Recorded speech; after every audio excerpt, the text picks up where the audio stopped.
De Soluble, je voudrais parler de la propreté de nos villes, de l'environnement et surtout de sensibilisation. Bonjour Ludovic Francéchet, Bonjour, vous allez bien?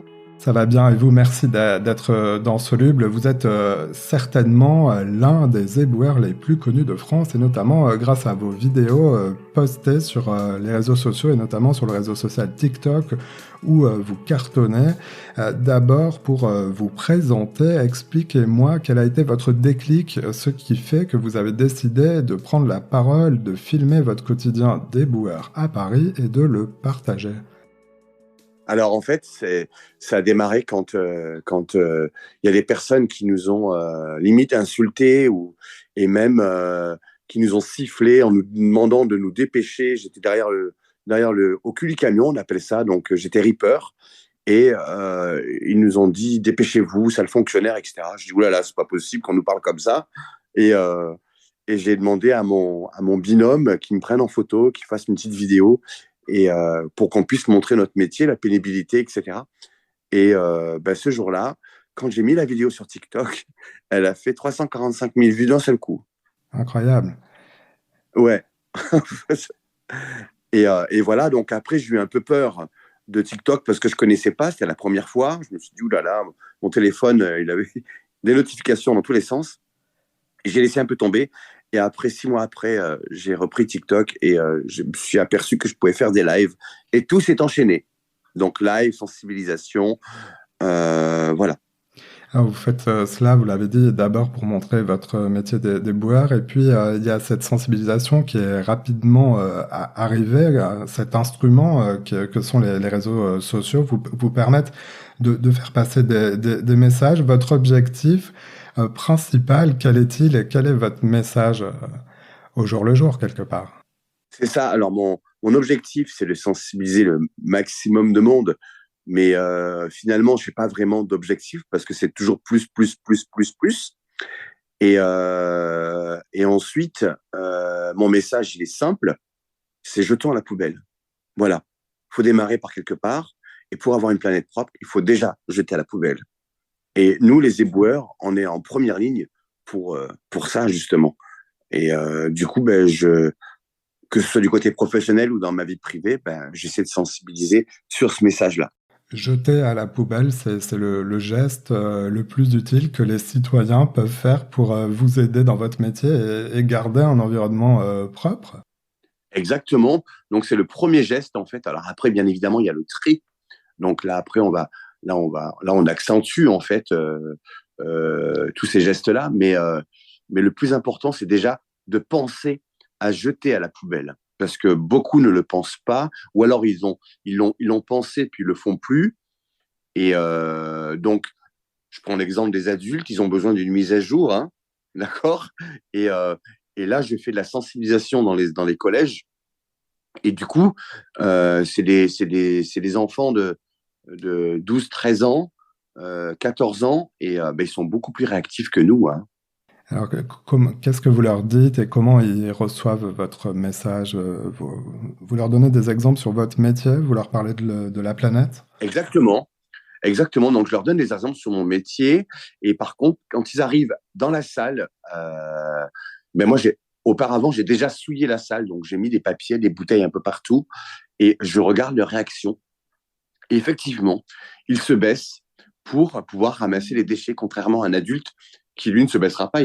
Il va donner un coup de pied dedans, il va jouer au foot avec. Ouais. Donc, c'est totalement différent. Et en fait, je fais découvrir mon métier et on parle aussi de l'impact du déchet, comme le mégot, comme la bouteille en plastique. Le mégot, par exemple, ça pollue 500 litres d'eau, hein, 5 baignoires. Faut pas l'oublier. Un seul mégot. Une bouteille en plastique, ça met 100 ans à 1000 ans à se désintégrer. Voilà, donc il faut vraiment sensibiliser sur tout ça, quoi. Vous parcourez, je crois, 15 kilomètres par jour à peu près à pied lorsque vous travaillez. Quels sont les déchets qui vous donnent le plus de travail, hélas, à ramasser? Alors, on fait 13 à 14 kilomètres par jour en moyenne. Et le déchet qui nous donne le plus de boulot, bah, je vous le mets dans le mille, hein, c'est la selle humaine, parce que bah, les gens, bah, il y en a qui sont vraiment très, très, très incivilisés, donc ils vont faire leurs besoins dans la rue, et ben quand ils ont déposé, excusez-moi, leur selle humaine, leur mine, hein, bah, du coup, bah, c'est très difficile à enlever, faut pas croire, parce qu'il faut frotter vraiment. Mhm. Donc on peut mettre 1 heure à enlever une selle humaine, hein, quand même. Quand on est avec notre balai et parce qu'on peut faire venir une machine, etc., etc., mais elles sont pas toujours disponibles. Donc là, il faut imaginer d'autres moyens. Et moi, j'ai toujours une bouteille d'eau avec moi, tout le temps. Et donc, non seulement pour boire, hein, parce qu'il faut beaucoup boire, mais après, elle me sert aussi pour enlever ces déchets-là. Et sur d'autres déchets d'origine humaine, mais non pas biologiques, mais sur les comportements que nous pouvons avoir tout un chacun. Je pense que votre métier, vous pourrez peut-être me le confirmer, est un formidable poste d'observation de nos modes de vie. Qu'est-ce que ça vous inspire justement lorsque vous observez les déchets, en tout cas ceux qui sont pas dans les poubelles justement, ceux qui sont sur les trottoirs? Gaspillage, emballage. Alors souvent, moi, je me pose la question, ben, je me dis, qu'est-ce que ce déchet fout là? Comment il est arrivé ici? Donc, ça veut dire que, alors, des fois, la canette, elle a été broyée, donc ça veut dire que la personne, elle a broyé, puis elle a posé par terre, ou alors elle a voulu viser la poubelle, c'est tombé à côté et il l'a pas remis dans la poubelle. Les mégots, ça, voilà, il a jeté ici, voilà, il s'est pas pris la tête. Après, qu'est-ce que ça m'inspire?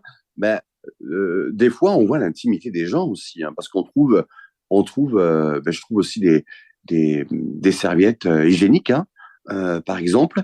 On a trouvé aussi des objets adultes, hein, les sextoys dans la rue. On trouve des préservatifs, on trouve des seringues aussi, malheureusement.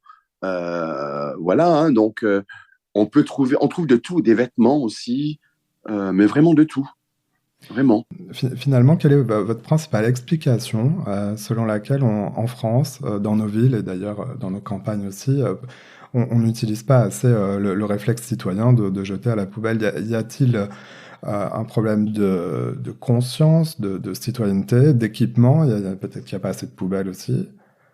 Alors, il faut savoir qu'une ville comme Paris, il y a 33 000 poubelles, donc c'est pas mal, hein. Alors après, je pense qu'il y a un gros problème de conscience. Je pense que la propreté n'est pas la priorité. C'est dommage, parce que c'est vital. Alors, mais non, qu'est-ce qu'une priorité? Moi, j'aimerais que la propreté soit une priorité. Et donc, on se donne pas les moyens. Alors que, ben, comme je le dis, je le répéterai jamais assez, c'est urgent. Il faut qu'on agisse maintenant. Parce que là, on fait n'importe quoi. Voilà. Donc, voilà, je crois que j'ai répondu. Oui, oui, oui, la conscience, cette conscience, quelque part, cette conscience environnementale, au-delà de la propreté la Voilà. plus évidente, il y a un enjeu environnemental fort à ne pas laisser traîner ces objets et ces déchets. D'ailleurs, en France, et je me faisais la réflexion, alors c'est mon cas d'ailleurs, lorsqu'on voit un déchet et qu'on est un simple marcheur dans la rue, on n'a pas spécialement le réflexe de soi-même le ramasser, même si c'est pas le sien, et de le jeter dans une poubelle. Est-ce que vous incitez nos auditeurs, nos auditrices à changer de comportement et de vous aider aussi comme ça?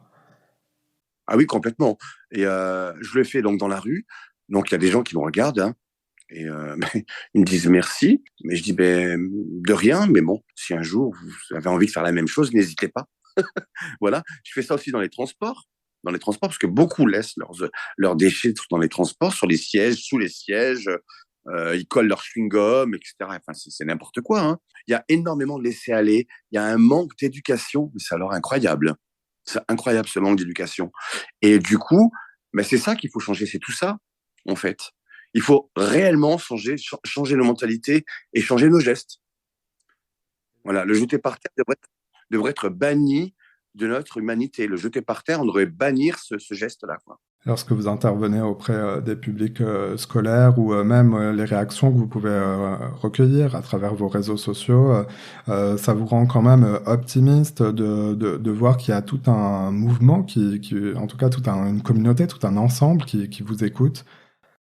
Alors, je crois beaucoup en l'humain, même si je sais qu'il peut détruire. Malheureusement, on le sait avec tout ce qui se passe dans le monde, mais pas que. Il peut faire aussi de très très belles choses et il peut reconnaître qu'il a fait des bêtises et changer les choses.